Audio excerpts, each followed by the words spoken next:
We have the Denver Broncos taking on the Atlanta Falcons in Denver. This is your Week 11 2024 prediction and preview video. Hit subscribe if you're new. Also hit the like button. Let's start with the home team, the Denver Broncos. The Denver Broncos are coming off a tough loss against the Kansas City Chiefs. They lost this game 16-14.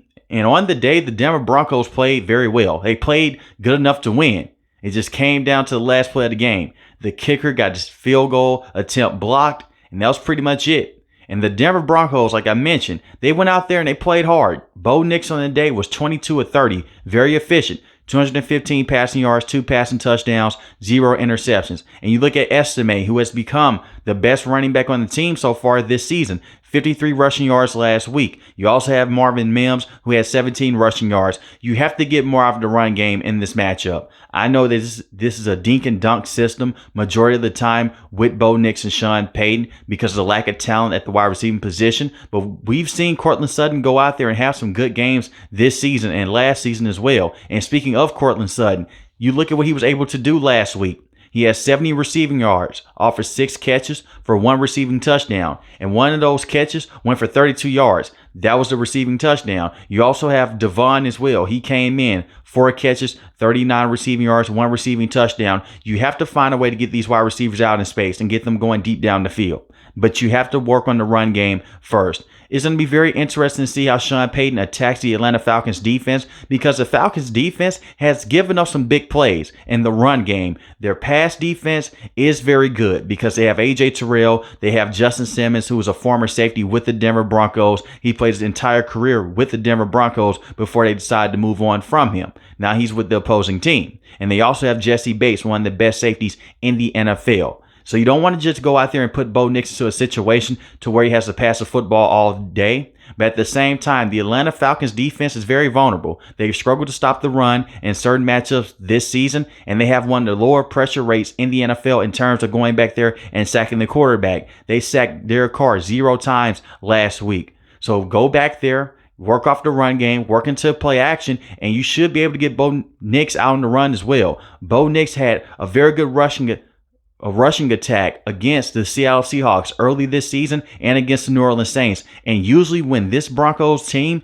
can run the football, they have a good chance of winning the football game. We've seen this before, but you have to stick with the run game, be patient, and get Javonte Williams going as well. Even though he's not the leading running back anymore, he can still offer you a lot out of the backfield as a power back. You also have Jalil as well, who is a solid running back. They have 3 running backs that are very good, but you look at Estime, he's obviously the best running back out of the 3 in terms of going out there and finding creases and being able to be the most explosive running back on the team. But you have to get more out of the wide receiving position. Besides Courtland Sutton and Devon, I would like to see Marvin Mims be used more as a deep threat. This is a man last season that had a very good game against the Miami Dolphins. You also look at Troy Franklin as well. He's had some big time moments this season, even though he's just a rookie. Him and Bo Nix, they have a special connection. They're college teammates. So just be on lookout for that and be on lookout for how this offensive line is going to play as well with Ben Powers and Garrett Bowles on the left side of the offensive line. And pay attention to Matthew Judon in this matchup. When I look at the Denver Broncos defense, like I mentioned before, they played well enough to win last week. Unfortunately, they were not able to. They almost walked away with an interception. Zach Allen just dropped the football. He blew up a screen pass. They sacked Patrick Mahomes 4 times on the day. That is going to be key in this matchup. The Denver Broncos have one of the best defenses in the NFL, rushing defense and pass defense wise. When I look at Vance Joseph, he's one of the best defensive coordinators. You have to go out there and put a lot of pressure on Kirk Cousins and stop the run game of the Atlanta Falcons. And I would not be surprised if the Denver Broncos, they went out there and blitzed Kirk Cousins. You are going against a strong offensive line with the Atlanta Falcons, but you look at when Kirk Cousins has been pressured a lot this season. He hasn't looked that good inside the pocket in terms of dealing with pressure. We saw that against the Steelers, and we saw some of that last week as well. But go back to the Seattle Seahawks game. They were flying all over the field.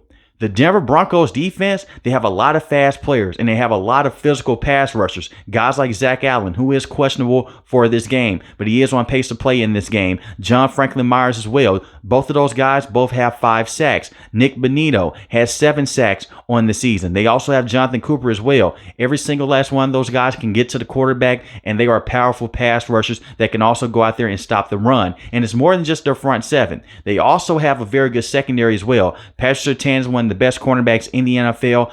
I expect for Drake London to see a heavy load of Patrick Surtain in this game. They also have Jaquan McMillan as well, who is one of the best nickel cornerbacks in the NFL, and they have Riley Moss.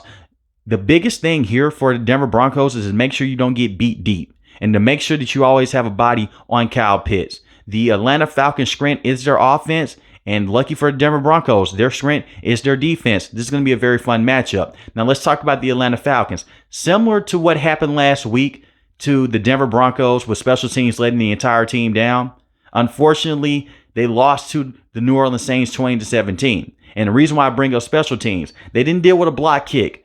Their kicker missed 3 field goals, and they lost this game by 3 points. They played very well last week. Besides Kirk Cousins throwing an interception, we saw Bijan Robinson go out there and have one of the best games of this season. And for him, 20 carries, 116 rushing yards, 2 rushing touchdowns. Tyler Algier also had 59 rushing yards as well. Kirk Cousins on the day was very efficient. 23 of 38, 306 passing yards to 0 passing touchdowns to 1 interception, and he did get sacked 3 times. The offensive line is going to be key in this matchup.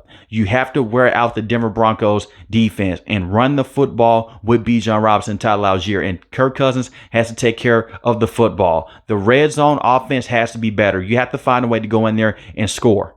You don't want to get into a situation to where you're depending on your kicker. And I don't want to give the kicker too much blame, even though last week was majority on him in terms of losing that game. Just many weeks ago against New Orleans Saints in the first matchup, he hit the game-winning kick. You can depend on him, but don't put too much stress on this kid in this situation. Find a way to punch the football in and use more motion. Kyle Pitts may be the number 1 target in this matchup because Drake London's going to have the toughest assignment ahead of him when he's dealing with a guy like Patrick Surtain. And you also look at Jaquan McMillan as well. This is one of those secondaries you don't want to throw the football too much. This is one of those secondaries they'll go out there and they will make you pay. Look at what they did last week to Patrick Mahomes, one of the best quarterbacks in the NFL. And I understand this defense had a lot of slip-ups against the Baltimore Ravens. Part of that is because Lamar Jackson was able to run around and break their man coverage and break their zone coverage. Kirk Cousins does not have that ability. So get the football out as quick as possible and be careful running screens against the Denver Broncos front as well, because they have linebackers and defensive linemen that will go out there and blow up screen plays just like how they did last week against the Kansas City Chiefs. But the one thing that the Atlanta Falcons have, they have a monster in the backfield and they have a monster at the tight end position. And they have Darnell Mooney, who can take the top off the defense and has been Mr. Consistent this season with Drake London. And speaking of Darnell Mooney, the man had 96 receiving yards last week off on only just 5 catches. That's 19 yards a catch. You look at Drake London, 97 receiving yards, 8 receptions, So you have to go out there and get these guys involved early in the game, yes, but do not force them the football. And Kyle Pitts, like I mentioned before, he's one of those tight ends you look at, he can play wide receiver. He should be able to go out there and have a lot of success against the Denver Broncos defense, especially if you're going to move him around like Coach Robinson has all this season. Take advantage of it. Use motion to open up the run game. Do not give up on the run game and make sure that Kirk Cousins can stay upright. The Atlanta Falcons can win this game. When I look at the defense for the Atlanta Falcons, I am concerned because they have not been able to go back there and sack the quarterback at a high rate this season. They also try to go out there and try to make a trade at the trade deadline to bring in an extra pass rusher, but it didn't work out. Matthew Judon only has 1.5 sacks this season. Grady Jarrett only 2.5 sacks. You have to go out there and find a way to put pressure on Bo Nix without compromising your secondary. Raheem Morris has started to blitz a lot more, but at the same time, your secondary can only hold up for so much. Jesse Bates is one of the best safeties in the NFL. AJ Terrell is a very good player in his own right. I expect for him to see a heavy dose of Cortland Sutton in this matchup. But it's going to come down to this front 7. Can they go out there and stop the run and put enough pressure on Bo Nix? Take away Cortland Sutton, take away the run game, and be very conscientious with the mobility that Bo Nix has, because this kid will take off. And I'm not just saying he'll just take off for a 10-yard game. No, he has the ability to take off for 20 and 30 yards. He's a very underrated athlete, and he has a rocket arm as well. Go out there, put a lot of pressure on Bo Nix, take the run game away, and single out Cortland Sutton. Make other weapons on this team beat you. And they put in Marvin Mims. Be on lookout for him going deep down the field because he is a speed wide receiver. He doesn't get that many opportunities, but when he does, he's there to take the top off the defense. And that is one thing that bothers me with the Atlanta Falcons is the fact that they can't go out there and stop the run consistently, and it opens them up to play action. They have to stop the run. Also be on lookout for Zach Harrison in this matchup as well, and also be on lookout for Caden Ellis.